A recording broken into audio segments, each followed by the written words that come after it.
გერმანიის ალბათ ყველაზე მნიშვნელოვან კოსმოსურ კომპანიას. თითქმის არავინ იცნობს. ის მიუნხენთან მდებარეობს, ყავს დაახლოებით 300 თანამშრომელი და მისი ტექნოლოგია გამოიყენება იმ თანამგზავრებზე, რომლითაც ამერიკის სამხედრო ძალა ორბიტაზე თავის ახალ თავდაცვით არქიტექტურას აშენებს. ამ კომპანიის ლაზერული ტერმინალების გარეშე ეს თანამგზავრები ერთმანეთთან ვერ იკონტაქტებენ. და ახლა კარგად დაიმახსოვრე, დაახლოებით 1 წლის წინ ეს კომპანია პრაქტიკულად გაკოტრებული იყო. წარმოება თითქმის გაჩერებული იყო. აქციონერები სრულად ამოღებული იქნენ რეაბილიტაციის პროცესში. ნულამდე. შემდეგ ერთი გერმანული სამხედრო კომპანია და ერთი ამერიკული რაკეტების კომპანია ერთმანეთს ეცილებოდნენ ნარჩენებზე. ამერიკამ მოიგო. ეს არის მაინერიკის ისტორია. და ამავე დროს ის გვიყვება, რატომ ხდება უხილავი ლაზერული სხივები კოსმოსის ყველაზე ძვირფას ნერვულ სისტემად. და რატომ არის გერმანია ამაში ფარულად მსოფლიო ლიდერი. მაგრამ ამჯერადაც ვერ ახერხებს ამის ღირებულებად ქცევას. ჩემი სახელია სირვანი და ეს არის მარსის ქრონიკები.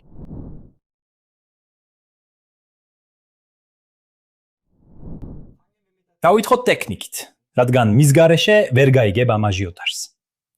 სატელიტები ტრადიციულად რადიოტალღებით უკავშირდებიან დედამიწას და ერთმანეთს. ეს ათწლეულებია მუშაობს, მაგრამ აქვს 3 მზარდი პრობლემა. პირველი, მონაცემების რაოდენობა. თანამედროვე სატელიტები უკვე გაცილებით მეტ მონაცემს აგროვებენ, ვიდრე რადიოკავშირის საშუალებით შეუძლიათ ეფექტურად გადაგზავნა. მეორე, სპექტრი. რადიოსიხშირეები შეზღუდულია, საერთაშორისო დონეზე მათთვის დიდი კონკურენცია და მათი ლიცენზირება რთულ პროცესს წარმოადგენს. და მესამე, უსაფრთხოება. რადიოტალღა ფართოდ ვრცელდება გარემოში და შედარებით მარტივად შეიძლება მისი მოსმენა ან ხელის შეშლა. გადაწყვეტა არის ლაზერული სხივი. წარმოიდგინე ოპტიკურ ბოჭკოვანი ინტერნეტი, უბრალოდ ბოჭკოს გარეშე. იგივე ლაზერი, რომელიც შენ სახლში კაბელით გადის, აქ ვაკუუმში გადაიცემა, სატელიტიდან სატელიტზე, ათასობით კილომეტრზე. უპირატესობები უზარმაზარია. მონაცემთა გადაცემის სიჩქარე რადიოსთან შედარებით რიგითობებით უფრო მაღალია. სხივი იმდენად ვიწროა, რომ პრაქტიკულად შეუძლებელია მისი გადაჭერა ან ხელის შეშლა. თუ ზუსტად ხედვის ხაზზე არ ხარ. და სიხშირის ლიცენზიაც არ არის საჭირო. სინათლე თავისუფალია. სანამ ვინმე გადასახადს არ დააწესებს. ბონუსად სატელიტებს შეუძლიათ ლაზერული იმპულსების გავრცელების დროის მიხედვით ზუსტად განსაზღვრონ პოზიცია და დრო ერთობლივად. სწორედ ასე, როგორც ჩაშენებული ნავიგაციის სისტემა, იმ შემთხვევაში თუ GPS ჩაიხშობა. ზუსტად ამიტომ ყველა ახალ დიდ კონსტელაციაში, იქნება ეს Starlink-ი, Amazon Skype-ი, ანუ Leo, თუ ჩინეთის Gua Wang-ი, Laserlink-ი, უკვე სავალდებულო აღჭურვილობად ითვლება. და შემდეგ არის ერთი კლიენტი, რომელიც ამ ტექნოლოგიიდან მთელ საომარ არქიტექტურას ქმნის. კოსმოსური განვითარების სააგენტო. შემოკლებით SDA. ეს არის აშშ-ს კოსმოსური ძალების სააგენტო. მათი პროექტი ატარებს გრძელ სახელს Proliferated Warfighter Space Architecture. და ამის უკან დგას რადიკალური იდეა. თელ სისტემას დეტალურად განვიხილე ჩემს ვიდეოში, მაგრამ ეხლა საკმარისია შემდეგის ცოდნა. მცირე რაოდენობის ძვირადღირებული და მოწყვლადი დიდი თანამგზავრების ნაცვლად. აშშ-ს სამხედრო ძალა აშენებს ასობით პატარა თანამგზავრს დედამიწის დაბალ ორბიტაზე, რომლებიც ლაზერული სხივებით ერთმანეთთან ქსელად არიან დაკავშირებული. სატრანსპორტო ფენა, რომელიც მონაცემებს დედამიწის გარშემო ორბიტაზე ინტერნეტივით ავრცელებს და თვალთვალის ფენა, რომელიც რაკეტების გაშვებასა და ჰიპერბგერით იარაღებს აფიქსირებს. თუ სენსორი წყნარ ოკეანეზე რამეს აღმოაჩენს, ინფორმაცია ლაზერის საშუალებით ერთი სატელიტიდან მეორეზე გადადის.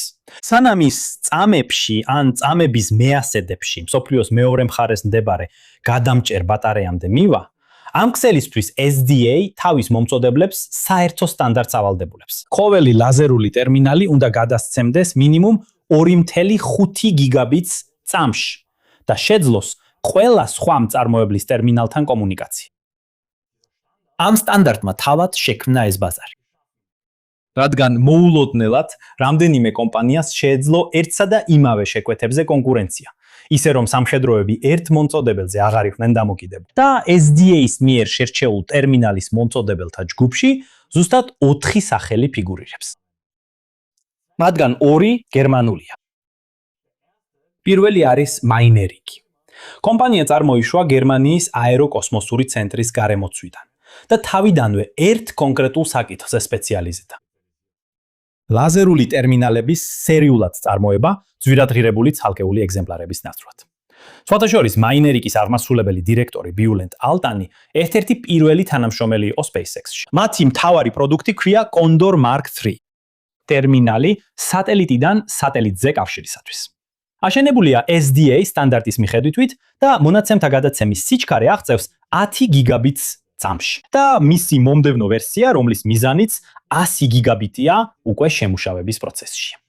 Rocket Lab-ის ხელმძღვანელმა პიტერ ბეკმა მას ბაზარზე ყველაზე მსუბუქი და ძლიერი ტერმინალი უწოდა. და ეს უბრალოდ თალაზიანობა არ ყოფილა, რადგან მისმა კომპანიამ ეს ტერმინალი საკუთარი სამხედრო სატელიტებისთვის შეარჩია. მაინერიკის კლიენტების სია ამერიკული სამხედრო ინდუსტრიის მისამართების ციკლს გავს. Northrop Grumman-მა სტრატეგიული მიწოდების შეთანხმება გააფორმა. Raytheon-მა შეუკვეთა ტერმინალები პირველი ტრანშის რაკეტების გამაფრთხილებელი სატელიტებისთვის. ხოლო Rocket Lab-ი Condor-ის ტერმინალებს 36 სატელიტზე ამონტაჟებს. ეს სატელიტები შენდება Prime-ის კონტრაქტების ფარგლებში, რომლის ღირებულებაც 1.3 მილიარდ დოლარს აჭარბებს SDA-ისთვის. ანუ ბავარიული კომპანია აწვდის საკომუნიკაციო მოწყობილობებს ამერიკული სამხედრო არქიტექტურის ხერხემლისთვის ორბიტაზე. და სწორედ ეს კომპანია თითქმის გაკოტრდა. სანამ ამ დრამაში ჩავერთვებით, ჩემი ვალდებულების გამო უნდა განვაცხადო. ახლა საუბარი შეეხება ბირჟაზე რეგისტრირებულ კომპანიას. გამოქვეყნების მომენტში მე თავად მაქვს პოზიცია Rocket Lab-ის აქციებში და ხაზგასმით ვაცხადებ, რომ არ ვიძლევ არც ყიდვის და არც გაყიდვის რეკომენდაციას. ეს ვიდეო არის ჟურნალისტური ანალიზი და არა საინვესტიციო რჩევა. რა მოხდა მაშინ? მინერიკმა სერიული წარმოების გაზრდისას ზედმეტად აიღო თავის თავზე. მიწოდების პრობლემებმა წარმოება თითქმის გააჩერა. ტერმინალები საკმარისი რაოდენობით არ გამოდიოდა საამქროდან. და ფინანსები ჩამოიშალა. 300 მილიონ დოლარზე მეტი წლების განმავლობაში კომპანიაში ჩაიდო. მაგრამ 2025 წლის დასაწყისში ერთადერთი გზა დარჩა ეგრეთ წოდებული Starhook-ის პროცედურაზე გადასვლა. გერმანული რესტრუქტურიზაციის სამართლის ფარგლებში. შედეგი სასტიკი იყო. კრედიტორების მოთხოვნები აქციების 100%-ად გადაიქცა. წინა აქციონერები სრულიად ხელცარიელი დარჩნენ. ნულზე. ეს ამ ახალგაზრდა ინდუსტრიის პირველი დიდი საჯარო კოლაფსია. და შემდეგ დაიწყო ბრძოლა. Rocket Lab-მა, რომელიც Minerix როგორც მიმწოდებელს უკვე კარგად იცნობდა, 2025 წლის მარტში შეთავაზება გააკეთა. მაგრამ შემდეგ მოულოდნელად დაინტერესება გამოაცხადა სწორედ Rheinmetall-მა. გერმანულმა სამხედრო კონცერნმა ეროვნული გადაწყვეტის არგუმენტით კრიტიკული ლაზერული ტექნოლოგიის ქვეყანაში შენარჩუნების მიზნით. ერთი წლის განმავლობაში გერმანიის ეკონომიკის სამინისტრო ამოწმებდა ამერიკელებზე გაყიდვას უცხოური პირდაპირი ინვესტიციების წესების მიხედვით. იმ დროს, როცა ბრიუსელსა და ბერლინში ხმამაღლა მსჯელობდნენ ევროპულ სუვერენიტეტზე კოსმოსში, სრულიად აბსურდული სიტუაცია. 2026 წლის მარტის შუაში Rheinmetall-მა თავისი წინადადება გაიწვია. მარტის ბოლოს ბერლინიდან ნებართვა გაიცა და 2026 წლის 14 აპრილს გარიგება დასრულდა. Rocket Lab-მა გადაიხადა 155.3 მილიონი დოლარი. წინენარდით ახ. და თითქმის 2.3 მილიონი საკუთარი აქცია შედარებისთვის. ეს დაახლოებით ნახევარია იმ თანხისა, რაც წლების განმავლობაში კომპანიაში იყო ინვესტირებული. აშშ-ს სამხედრო კომუნიკაციის საკრდენი ორბიტაზე საშუალო ოფისის შენობის ფასად გადაეცა ახალ მფლობელს მიუნხენში. ირონია კი ორმაგია. Rocket Lab-ი სწორედ ამ შეძენით ქმნის თავის ევროპულ სატრედს. Minerik რჩება მიუნხენში. ეხლა ის ფუნქციონირებს როგორც Rocket Lab Europe-ის ბირთვი და ამერიკელები ღიად აპირებენ ამით ევროპულ ტენდერებში მონაწილეობას. გერმანული სამხედრო სატელიტები და Iris Square. დაგეგმილი სუვერენული ევროპული სატელიტური კონსტელაცია, რომლის ღირებულება დაახლოებით 11 მილიარდი დოლარი, ამერიკული კომპანია მცირე თანხაში ყიდულობს გერმანულ უმაღლესი დონის ტექნოლოგიას. და შემდეგ ამ საფუძველზე ევროპული სუვერენიტეტის პარტნიორად წარადგენს თავს. აუცილებელი არ არის, რომ ეს არასწორად ჩავთვალოთ. Rocket Lab მაინც ინარჩუნებს ადგილს და სამუშაო ადგილებს და უზრუნველყოფს კაპიტალს მასშტაბირებისათვის. ეს არის ის, რისი გაკეთებაც გერმანიაში არავინ იყო მზად.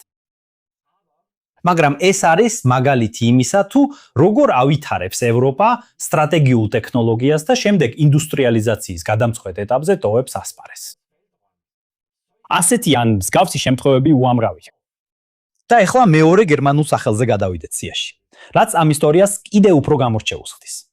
TESAT Spacecom-ი ბაგნამგიდან, შტუტგარტის მახლობლად. Airbus-ის შვილობილი კომპანია ამ სფეროს უხმარი გიგანტია. TESAT-ი 2000-იანი წლებიდან ლაზერულ ტერმინალებს აწარმოებს. უკვე 2008 წელს გერმანული ტექნოლოგიით განხორციელდა ერთ-ერთი პირველი ლაზერული კავშირი ორ თანამგზავს შორის. და ევროპული მონაცემთა გადამცემის სისტემით, ეგრეთ წოდებული კოსმოსური მონაცემთა ავტობანით, TESAT-ი უკვე წლებია კომერციულ ლაზერულ კავშირებს სტაბილურად ამუშავებს. დღეს TESAT-ი აწვდის თელ პროდუქტის ოჯახს. 1.6 კილოგრამიან პატარა კუბს მცირე თანამგზავრებისთვის. ასევე მაღალი წარმადობის ტერმინალს, რომელსაც შეუძლია 100 გიგაბიტი წამში. და ბაგნანგში ააწყო სერიული წარმოება, რომელიც თვეში დაახლოებით 100 ტერმინალს აწარმოებს, მაშინ როცა რამდენიმე წლის წინ მხოლოდ ერთი ტერმინალი მზადდებოდა წელიწადში. მთელი დარგის ისტორიაში ყველაზე დიდი ერთჯერადი შეკვეთა. 782 ტერმინალი. კანადელი მწარმოებლის MDA-ისთვის ბაგნანგში გაიგზავნა. ასე რომ შევაჯამოთ. 4 ლაზერული მიმწოდებლიდან, რომლებიც ამერიკული სამხედრო არქიტექტურისთვის არიან კვალიფიცირებულნი. მაინერიკი, TESAT-ი, ამერიკული Skylum-ი და ASHS-ის სამხედრო კონცერნი KAKI. აქედან 2 გერმანიიდან მოდის. ამ საკვანძო ტექნოლოგიაში გერმანია მართლაც მსოფლიო ლიდერია. ხოლო აქ თითქმის არავინ საუბრობს ამაზე. სრული სურათისთვის. დანარჩენებს მოკლედ გადაავლოთ თვალი. KAKI, რომელმაც კომპანია SA Photonics-ი შეიძინა, ამუშავებს ყველაზე ხანგრძლივად მოქმედ ამერიკულ ტერმინალს და 2025 წელს SpaceX-თან ერთად ორბიტაზე პირველი სხვადასხვა მწარმოებლის სისტემებს შორის ლაზერული კავშირის დემონსტრირება მოახდინა. Skylum-ი Honeywell-თან თანამშრომლობს. მაგრამ ყველაზე დიდი მოთამაშე თავად SpaceX-ი. Starlink-ი თავის ლაზერულ ტერმინალებს მთლიანად საკუთარ საწარმოში ამზადებს და მასშტაბები აბსურდულია. დაახლოებით 9000 სატელიტი თითოეულზე 64 ტერმინალით, ანუ ორბიტაზე 30000-ზე მეტი ლაზერული კავშირია, რომლებიც ყოველდღიურად 100 პეტაბაიტ მომხმარებლის მონაცემებს ატარებენ კოსმოსში. ახლახან SpaceX-მა ეს ტერმინალები მესამე პირირებზეც დაიწყო გაყიდვა. მშვენივრად სასაცილო სახელით Plug and Placer. ამას ემატება Space Force-ის პროზონელყოფს კავშირს მაღალ ორბიტებზეც კი 20 გიგაბიტი წამში სიჩქარით. ამ პროექტზე მუშაობენ Blue Origin-ი, CACI, General Atomics-ი და Viasat-ი. ევროპის Iris Square, რომელსაც Thales Alenia ხელმძღვანელობს. იაპონია, Sony-სა და JAXA-სთან ერთად. და რა თქმა უნდა ჩინეთი, რომელმაც 2025 წლის მაისში გაუშვა თავისი გამოთვლითი კონსტელაციის პირველი 12 თანამგზავრი ლაზერული კავშირით. 100 გიგაბიტი წამში სიჩქარით. გახსოვთ სამი სხეულის კონსტელაცია, ჩვენი AI-1 ვიდეოდან. და სწორედ აქ იკვრება წრე. ორბიტალური მონაცემთა ცენტრები, რომლებზეც ბოლოს დეტალურად ვისაუბრეთ, მუშაობს მხოლოდ ლაზერული კავშირებით ტერაბიტის დიაპაზონში. ყველა მომავლის ხედვა, რომელიც ახლა ორბიტაზე შენდება, სამხედრო ქსელიდან დაწყებული Starlink-ით და კოსმოსურ მონაცემთა ცენტრამდე დამოკიდებულია ამ ერთ ტექნოლოგიაზე. ლაზერული ტერმინალები კოსმოსური ეპოქის ოპტიკურ ბოჭკოვანი კაბელებია და ვინც მათ სერიულად წარმოებას შეძლებს, მთელი ინდუსტრიის ერთ-ერთ მთავარ საკვანძო წერტილზე იქნება. მოკლედ, ერთი განცხადება ჩვენგან და მოკლედ გეტყვით, თუ გინდა რომ ასეთი ანალიზები YouTube-ის ალგორითმს არ მიანდო, მაშინ მიიღე ისინი პირდაპირ კავშირით. ჩვენი უფასო კოსმოსური საინფორმაციო ბიულეტენი. კვირაში ერთხელ პირდაპირ თქვენს საფოსტო ყუთში. მოდის კოსმოსური სფეროს ყველაზე მნიშვნელოვან სიახლეებთან ერთად. მოკლედ და გასაგებად, ყოველგვარი შუამავლის გარეშე. რეგისტრაციას აღწერაში ან ჩვენს ვებგვერდზე იპოვი. ხოლო ვისაც Per Aspera ad Astras სულისურს ატაროს, ჩვენს მაღაზიაში Planet Pioneers ნახავს ამოქარგულ ad Astra კოლექციას. ბმული ასევე ქვემოთ. თუ ვიდეო აქამდე მოგეწონა, დააწექი hype-ს. შენთვის ეს ერთი დაწკაპუნებაა და არხს ძალიან ეხმარება, რადგან YouTube შემდეგ ვიდეოს მეტ ადამიანს აჩვენებს. გმადლობ და ეხლა დასკვნაზე გადავიდეთ. ბოლოს ჩემი გულწრფელი შეფასება. ნათლად გამოჩნდება ჩემი აზრი. მინერიკის ისტორია ჩემთვის ევროპული კოსმოსური სექტორის სისუსტის სიმბოლოა.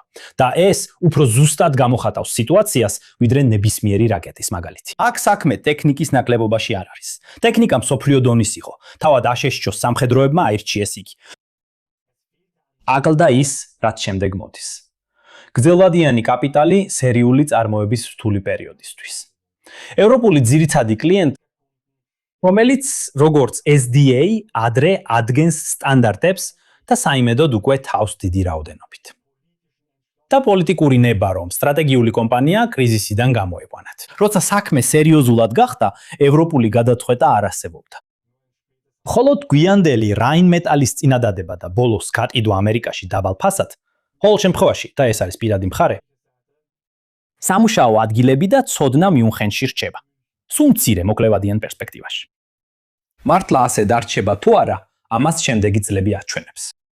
ტესატი ბაგნანგში აჩვენებს, რომ სერიული წარმოება გერმანიაში მუშაობს და აირის სკვერის დახმარებით ევროპას ახლა ნამდვილად ეყოლებოდა საკრდენი დამკვეთი, რომელიც ამ ბაზარს აქ დაამკვიდრებდა თუ ამჯერად სწორად მოიქცევია. ასევე Spock 2-იც შეიძლება აქ დიდ როლს ითამაშებდეს.